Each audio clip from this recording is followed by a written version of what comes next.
Hello friends, ഇന്ന് നമ്മൾ നോക്കുന്നത് നമ്മൾ കിച്ചൻ്റെ സിങ്കിൽ കൊടുക്കുന്ന ഒരു ടാപ്പാണ്.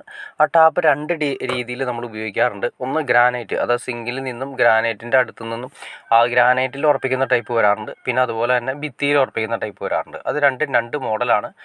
ഇത് നമുക്ക് ഗ്രാനൈറ്റിൽ ഉറപ്പിക്കുന്ന ടൈപ്പാണ്. അതല്ലെങ്കിൽ നമുക്ക് ഈ പറഞ്ഞ രീതിയിൽ സിങ്കിൽ ഉറപ്പിക്കാനും പറ്റും. സിങ്കിൽ ഉറപ്പിക്കുന്നതിനും ഈ പറയുന്ന ഗ്രാനൈറ്റിൽ ഉറപ്പിക്കുന്നതിനും ചെറിയ റേറ്റ് വ്യത്യാസങ്ങളുണ്ട്. കുറച്ച് റേറ്റ് കൂടുതൽ ഈ മോഡലിനാണ് കുറച്ച് റേറ്റ് കൂടുതൽ വരുന്നത്. ഭിത്തിയിൽ ഉറപ്പിക്കുന്നതിന് അത്രയും റേറ്റ് വരാറില്ല. അത് അങ്ങനെ രണ്ട് രീതിയിലാണ് വരുന്നത്. അപ്പോൾ നമുക്കിതിൽ MRP കാര്യങ്ങളൊക്കെ ജസ്റ്റ് ഒന്ന് ചെക്ക് ചെയ്ത് നോക്കാം. ഇതിലിപ്പോൾ MRP വരുന്ന 1000 സംതിങ് ആണ് വരുന്നത്. 1800 1600 സംതിങ്ങിന് ഇടയ്ക്കാണ് വരുന്നത്. ഇനി അതിൻ്റെ അകത്ത് നമ്മൾ കൊടുത്തിരിക്കുന്ന സിങ്കിലാണ് നമ്മളിവിടെ ഉറപ്പിക്കാൻ ഉദ്ദേശിക്കുന്നത്. ഗ്രാനൈറ്റിൽ ഉറപ്പിക്കാം, അതിൽ സിങ്കിൽ ഉറപ്പിക്കാം. സിങ്കിൽ നമ്മളിവിടെ ഒരു ഹോള് ഓൾറെഡി സിങ്കിന് വരുന്നുണ്ട്. അവിടെ നമുക്ക് വേണമെങ്കിൽ ഈ പറഞ്ഞ ലെവലിൽ ഇവിടെ ഉറപ്പിക്കാം, അതല്ലെങ്കിൽ സൈഡിലേക്ക് വേണമെങ്കിൽ സൈഡിലേക്ക് മാറ്റി ഉറപ്പിക്കാം. നമ്മൾ ഇവിടെയാണ് ഉറപ്പിക്കാൻ ഉദ്ദേശിക്കുന്നത്. അപ്പോൾ നമ്മൾ ഇവിടെ ഉറപ്പിക്കുന്ന സമയത്ത് ശ്രദ്ധിക്കേണ്ട ഒരുപാട് കാര്യങ്ങളുണ്ട്. ആദ്യമേ തന്നെ നമ്മളിവിടെ നോക്കി അറിയാൻ പറ്റും, ഒരു ഷീറ്റാണ് വരുന്നത്. ഈ ഷീറ്റിലാണ് നമ്മൾ ടാപ്പ് ഉറപ്പിക്കുന്നത്. അപ്പോൾ ടാപ്പ് ഉറപ്പിക്കുന്ന സമയത്ത് ഇതിന് ഈ ഷീറ്റ് ആയതുകൊണ്ട്, ആ സിങ്കിൻ്റെ ഷീറ്റ് ആയതുകൊണ്ട് അധികം ബലം കാര്യങ്ങളുണ്ടാവില്ല. അപ്പോൾ ജസ്റ്റ് ആടി കളിക്കാൻ, ഷെയ്ക്ക് ചെയ്യാനുള്ള ചാൻസ് കൂടുതലാണ്. എത്ര ഉറപ്പിച്ചാലും ഷെയ്ക്ക് ചെയ്യാനുള്ള ചാൻസ് കൂടുതലാണ്. അപ്പോൾ നമ്മൾ അതിൻ്റെ ബാക്കിലായിട്ട് അത്യാവശ്യം നമ്മൾ കണ്ട ഇതൊരു മൾട്ടിവുഡിൻ്റെ പീസാണ്.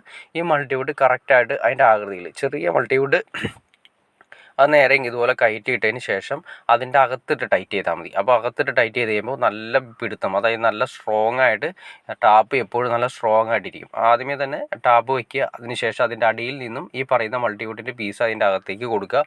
അതിനുശേഷം നല്ല രീതിയിൽ ടൈറ്റ് ചെയ്യുക. കണ്ടോ, ഇതിപ്പോൾ നമ്മളങ്ങനെ കറക്റ്റായിട്ട് വെട്ടി ക്ലിയർ ചെയ്തെടുത്തിരിക്കുന്നതാണ് ചെയ്യുന്നത്.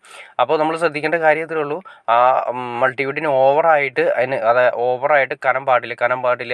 കനം വന്നു കഴിഞ്ഞാൽ നമുക്ക് ഈ നെറ്റ് ടൈറ്റ് ചെയ്യാനും പറ്റില്ല. പിന്നെ അതുപോലെ തന്നെ ടാപ്പിലേക്ക് കൊടുക്കുന്ന വാട്ടർ കണക്ഷൻ പൈപ്പ് നമുക്ക് അതിലേക്ക് ടൈറ്റ് ചെയ്യാനും പറ്റില്ല. കണ്ടോ, ഇതിപ്പോൾ കറക്റ്റാണ്. ഇത്രയും മാത്രമേ വരുന്നുള്ളൂ. ബാക്കി നമ്മൾ ടൈറ്റ് ചെയ്താലും ബാക്കി വരുന്ന ഏരിയ നമുക്ക് കണക്ഷൻ പൈപ്പ് ഉപയോഗിക്കാനുള്ള ഗ്യാപ്പ് കാര്യങ്ങൾ കിട്ടും. അപ്പോൾ നമ്മൾ ഇവിടെ ടൈറ്റ് ചെയ്തു. അപ്പോൾ അതിന് പകരമായിട്ട് നമ്മൾ കണ്ടോ, ഇതിപ്പോൾ ടൈറ്റ് ചെയ്യുന്ന സമയത്ത് ജസ്റ്റ് ടാപ്പ് അതിലേക്ക് ഇറങ്ങിപ്പോൾ അപ്പോൾ അതിലൊരു CP കപ്പ്, ഫ്ലാറ്റ് ആയിട്ടുള്ള CP കപ്പ് നമുക്ക്, അല്ലെങ്കിൽ CP ഫ്ലാറ്റ് നമുക്ക് വാങ്ങിക്കാൻ കിട്ടും. അതും കറക്റ്റായിട്ട് ഓവറായിട്ട് ബൾജ് ചെയ്ത് വരാത്ത രീതിയിൽ, പ്രൊജക്റ്റ് ചെയ്ത് വരാത്ത രീതിയിൽ വേണം കൊടുക്കാനായിട്ട്. അതല്ലെങ്കിൽ എന്ത് സംഭവിക്കുന്നത് വെച്ചിട്ടുണ്ടെങ്കിൽ CP ഫ്ലാറ്റ്, അതായത് നമ്മൾ ആ കൊടുക്കുന്ന CP ഫ്ലാറ്റ് നമ്മൾ അതിൽ കൂടുതൽ പ്രൊജക്റ്റ് ചെയ്ത് വന്നിട്ടുണ്ടെങ്കിൽ നമ്മൾ സിങ്ക് കാര്യങ്ങൾ കഴുകുന്ന സമയത്ത് നമ്മുടെ കൈ മുറിയാനുള്ള ചാൻസ് കാര്യങ്ങൾ കൂടുതലാണ്. അപ്പോൾ CP കപ്പ് തന്നെ CP ഫ്ലാറ്റ് ആണെങ്കിൽ ചെറിയ ടൈപ്പ് നമുക്ക് വാഷിൻ്റെ ടൈപ്പ് വാങ്ങിക്കാൻ കിട്ടും. അപ്പോൾ വാഷ് ഇട്ട് ടൈറ്റ് ചെയ്ത് കഴിഞ്ഞാൽ ഏറ്റവും അടിയിൽ ഇതുപോലെ മൾട്ടിവുഡിൻ്റെ പീസ് ഇട്ട് ടൈറ്റ് ചെയ്ത് കഴിഞ്ഞാൽ ഹൈ സ്ട്രോങ് ആയിട്ട് നിൽക്കും. അപ്പോൾ ഷെയ്ക്ക് ഒരിക്കലും തന്നെ ഉണ്ടാവില്ല. അപ്പോൾ നല്ല രീതിയിൽ തന്നെ വർഷങ്ങളോളം നമുക്ക് ഈ പറഞ്ഞ ലെവലിൽ നമുക്ക് ഈ ടാപ്പ് യൂസ് ചെയ്യാൻ സാധിക്കും. ടാപ്പ് കംപ്ലൈൻറ്റ് വരാത്ത രീതിയിൽ തന്നെ നമുക്ക് യൂസ് ചെയ്യാനും സാധിക്കും. അപ്പോൾ ടാപ്പ് നമ്മൾ ശ്രദ്ധിക്കേണ്ട കാര്യം, വെറുതെ അത് ആ മെറ്റലിൽ ടൈറ്റ് ചെയ്യരുത്. അതിൻ്റെ ബാക്കിൽ ഒരു സപ്പോർട്ട് കൊടുക്കുക. നമ്മൾ ഈ പറഞ്ഞ പോലെ മൾട്ടിവുഡിൻ്റെ പീസ് കാര്യങ്ങൾ കൊടുത്ത് ക്ലിയർ ചെയ്യുന്നതാണ് ഏറ്റവും ഉത്തമം. അപ്പോൾ ഓക്കെ ഫ്രണ്ട്സ്, നിങ്ങൾക്ക് ഈ വീഡിയോ ഉപകാരപ്പെട്ടെന്ന് വിചാരിക്കുന്നു. ഇനി എന്തെങ്കിലും ഡൗട്ട്സോ കാര്യങ്ങളുണ്ടെങ്കിൽ തീർച്ചയായിട്ടും കമൻറ്റ് ചെയ്യാനും മടിക്കരുത്, ഷെയർ ചെയ്യാനും മടിക്കരുത്, സബ്സ്ക്രൈബ് ചെയ്യാനും മടിക്കരുത്. ചാനലും സബ്സ്ക്രൈബ് ചെയ്താൽ മാത്രമേ നമ്മൾ ഇതുപോലുള്ള ഇൻഫർമേറ്റീവ് ആയിട്ടുള്ള വീഡിയോസ് ചെയ്യാനുള്ളൊരു മോട്ടിവേഷൻ നമുക്ക് ലഭിക്കുകയുള്ളൂ.